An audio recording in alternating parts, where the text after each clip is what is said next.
All right, what's the next question? Now, this is a quote not by me, by someone else.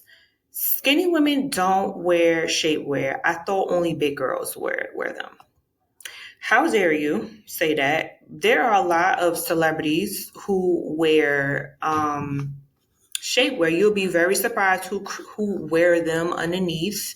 Um, and I think that's very ignorant, or whoever thought that. But again, shapewear is for. Sorry, I'm taking this about. Shapewear is to create seamless line. Someone like me, I'm a woman close to 40, and my body don't be bodying sometimes, or maybe it's that time in a month and I feel like picking out with a lot of sugar because it's something I do, and my stomach is very bloated, but I need to go somewhere very important and I need to have my body snatched.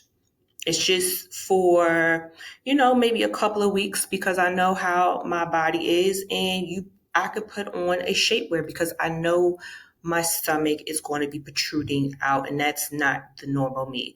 Again, how dare you think that? But no, it's not just big girls, it's medium-sized girls, it's all women of all ages.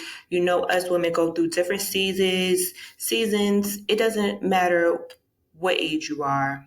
Well, it does. I'm only talking to adult women, but us women go through our seasons. We have our monthly cycles, and the way our body be reacting, maybe you need a little help. That's all it is. It's a little help to kind of just put a nice little oomph to just smooth it out. You know what I'm saying?